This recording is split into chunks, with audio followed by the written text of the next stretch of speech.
Good. Good afternoon. Welcome to yet another webinar by Raman Valsby from Sweden. My name is Lorraine and I will be your host for the next 30 minutes. Today we present to you a technical comparison between regulators and control valves. Before we start, there is some practicalities. First, let us know immediately if you do not see the slide moving to the next slide. We will answer questions at the end of the webinar, so please feel free to type questions while the webinar is ongoing. Then the webinar recording will be distributed to all those who attend the webinar. The agenda is as follows.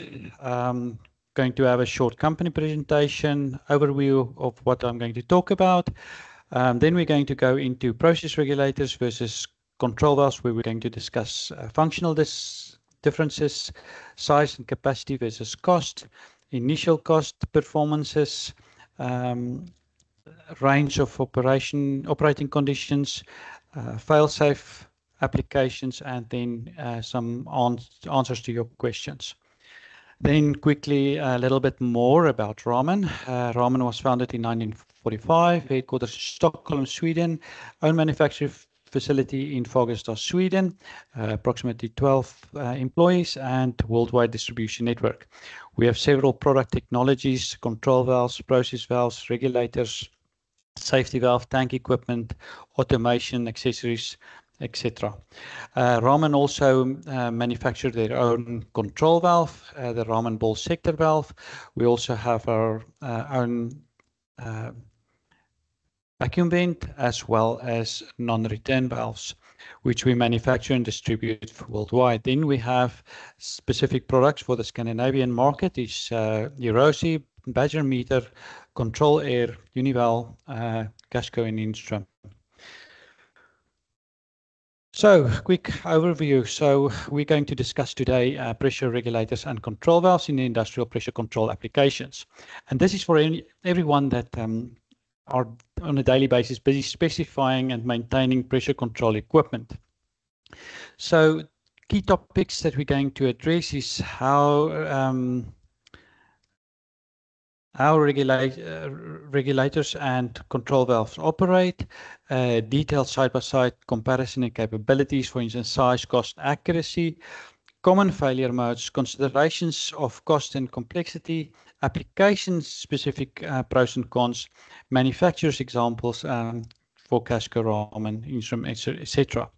So basically, if you look at this table will typically, what we're going to address here is, for instance, if we look at rangeability, we have control valves in the first place, then pilot operated regulators in the second place, and then normal regulators in the third place. So this is basically the table that we're going to discuss in more detail.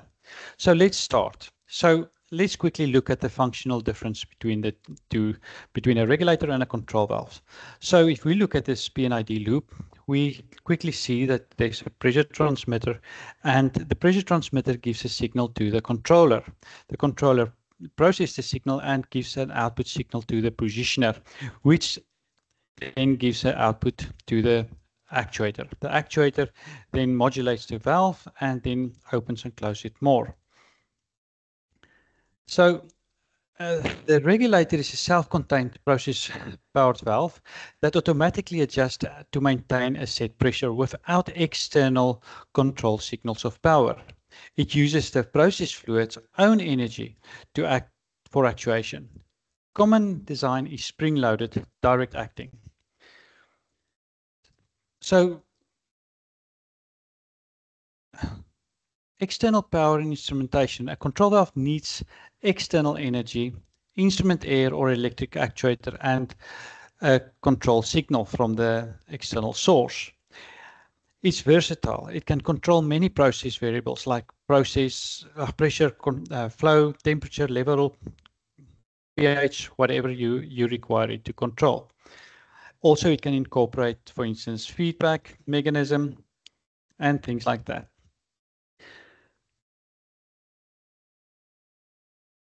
Feedback modulation. The valve modulates continuously, responding to feedback.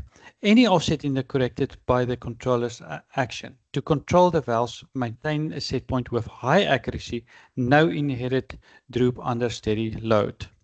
A pressure regulator. Sensing element is a diaphragm and piston. Directs measure the downstream pressure for pressure reducing regulators and balance against a spring force set to the desired set point. When downstream pressure rises above the set point, the diaphragm pushes the throttling or close the valve. When pressure falls, the spring pushes the valve open more. This force balance principle yields proportional control of pressure only. It has no external power. Regulators do not require instrument air or electricity to function. It's all inside the regulator. Regulators continuously modulate flow and hold pressures, but they inherently exhibit droop, so they control with offset. We can supply a pilot-operated regulator with less droop, but obviously at a higher cost. So for sizes up to 1.5 inch, from up to 1.5 inch, 2 inch, pressure regulators are often more cost effective and simpler to install. As line sizes increase 2 and 3 inch, pilot operated regulators are available, but depend on material that might cost less. Control valves can be made in any size, basically from 1/4 inch all the way to 24 inch and larger. And as a high pressure class available, but at higher cost. A general rule is self-contained regulators for pressure control tend to be cheapest for the small flows. Pilot-operated regulators fills the medium range, and large flows calls for control valves. However, looking at the initial cost, that regulators will be a single device. Low equipment cost, less maintenance, set it and forget it, get it type of device. Less spare parts, but it has proportional control only, meaning it controls with an offset. Where you have a control valve, you have multiple devices. You have a valve body, an actuator, a positioner, instrument cables, control systems, and it's a high upfront cost. Plus, you have a lot of engineering that goes into that. You have installation cost, more complicated, more maintenance, more spare parts, but it's more versatile. There can be integration into the main control system. You can get more data, and it is much greater accuracy. So again, this is the initial cost. Performance and pressure control. So regulators are subject to droop. Usually, pilot-operated regulators have a droop of around about 1 to 3%. Spring-operated regulators can be from 10 to 30%, depends on your selection. However, regulators are subject to lockup. Lockup is the zone just before it closes at the minimum flow. This is the part that it will not be able to control, and it will go into lockup condition. Regulators have a limitation for high noise and cavitation when cavitation is present. Diaphragms cause pressure and temperature limitations because you have sometimes a soft diaphragm or even a metal diaphragm, but that can cause limitations to what the regulator can do. Control valves, on the other hand, is very high accuracy. It's integrated with a PNID loop, which keep the set point exactly where you want it. Over the wide flow range, or up to 300 to 1 rangeability, if you have the Raman control valve with a specific actuator. You can handle extreme delta P's with a control valve, and you can handle noise and cavitation very effectively by installing a specific trim. So, to choose the correct technology for the application, you don't have to spend more than what the requirements are. And it's important to look at accuracy for that. So, rangeability. Now, let's quickly say the definition of rangeability. Rangeability is an inherent characteristic of a control device, defined as a ratio between the maximum and the minimum flow rate the device can control under ideal conditions. So, a pilot-operated regulator, for instance, have a 50-to-1 rangeability. However, Casco do claim in their technical literature that they can do a 1000-to-1 rangeability with a specific pilot combination setup. The spring-operated regulators are usually about 10-to-1. Where if we look at control valves, a normal control valve, globe style, has a 50-to-1 rangeability, maximum 100-to-1 rangeability. Again, as I said earlier, the Raman ball sector valve comes with a 300-to-1 rangeability, and we can control a wide flow range with that. So if a wide flow range is required, a control valve is the better choice. So speed of response, as we have seen earlier, the operation of the regulator, it is a regulator is instantaneous. It's a mechanical direct control. So very small plug movement to achieve a change in the process. The fast response is critical, for instance, in the blanketing application of a tank. You immediately need to fill the tank with blanketed gas when you pump out. You can't wait until a few seconds later. In remote gas production cases, direct operated regulators are chosen because they provide the fastest speed of response in pressure regulation. That's simple. And this is when it's important. But control valves, on the other hand, is slower due to control loop. Sequencing, sensing, and correcting. So there's a transmitter, a controller, a control processing, output to the positioner, positioner processing, output to the actuator, all adds up and results in a slower response time. So if you need fast response in your pressure application, a pressure control application, a regulator might be the better choice to do. Stability and adaptability. Now, regulators, stability and largely a function of the design and the sizing. It is important that you size and select your regulator correctly. It cannot be tuned, meaning you cannot adjust the proportional integral derivative function. It is only a proportional control device, so it controls with an offset. You can, however, add a pilot system, and the pilot system will give you a little bit better accuracy and a little bit function, but that's what you can do with regulators.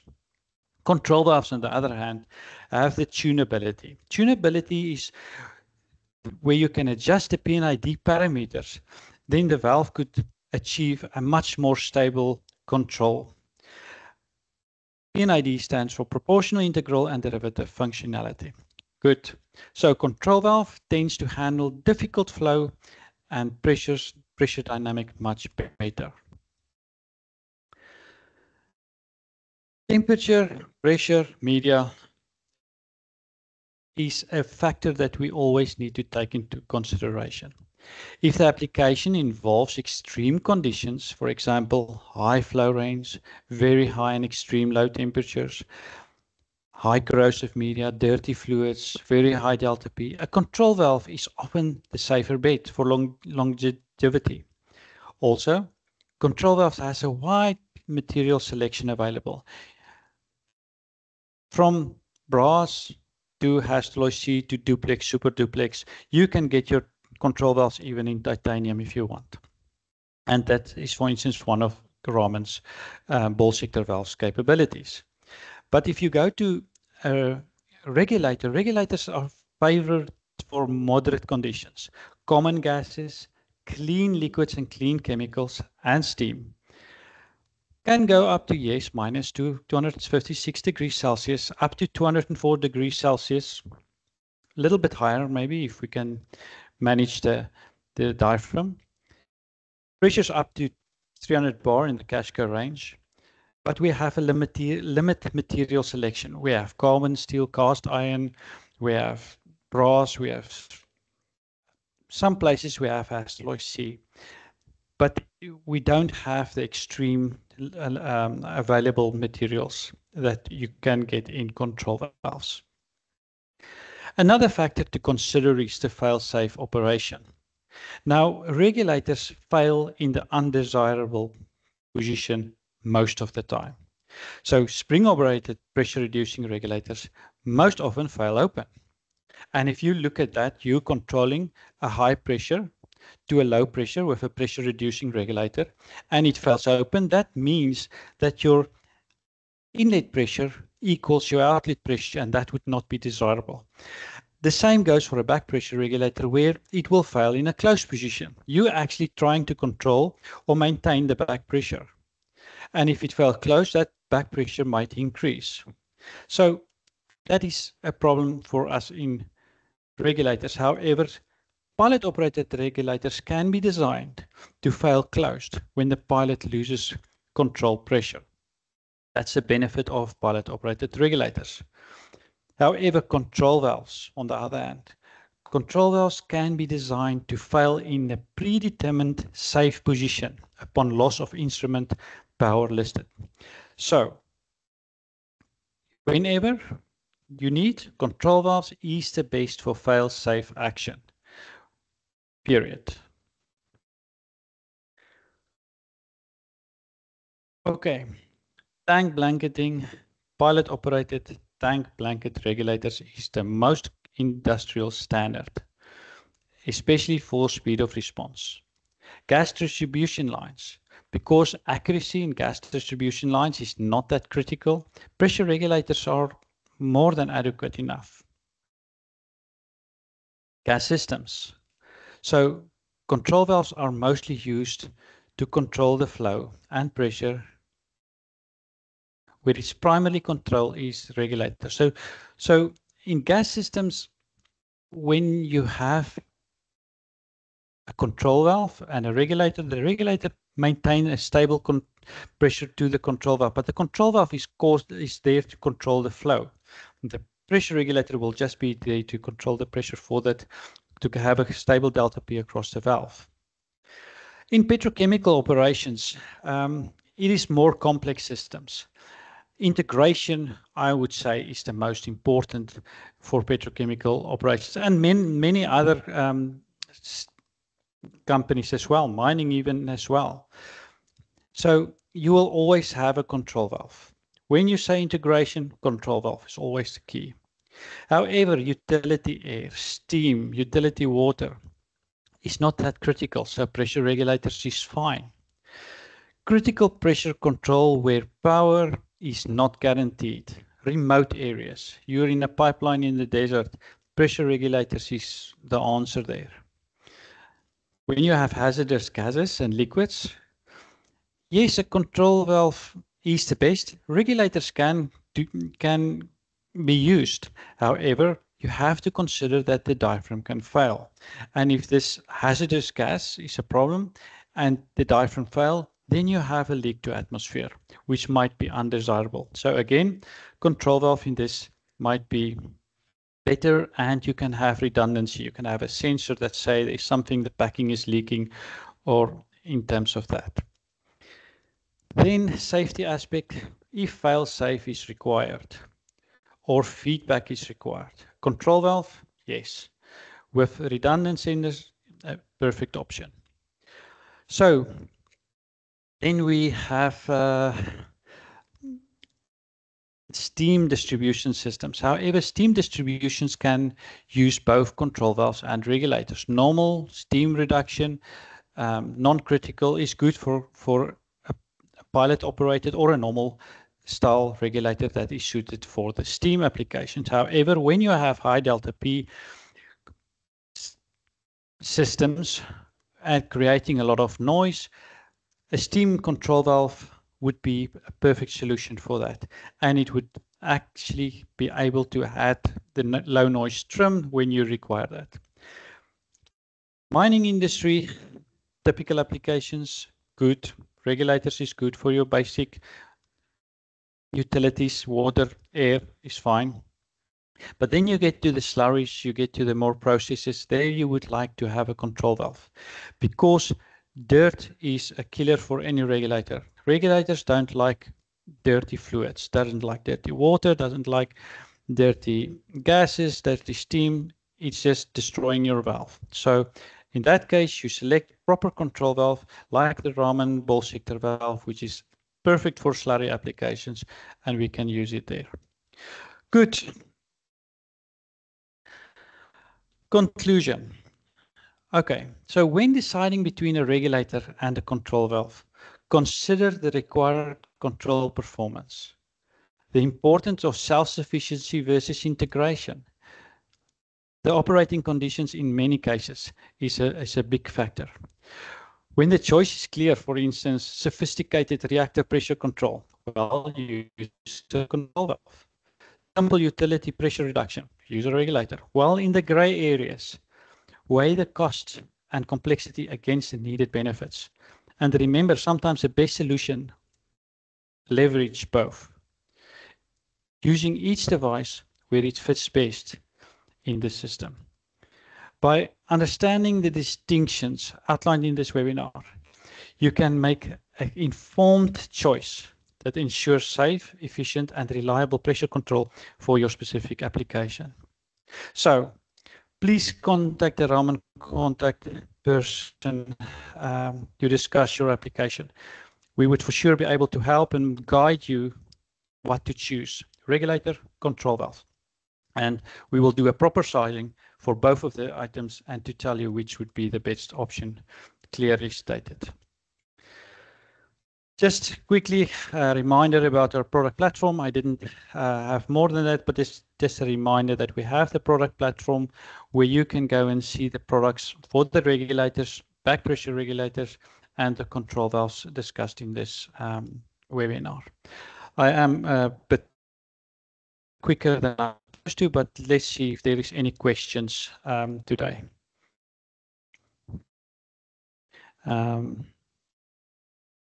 Yes, here. I don't see any questions right away.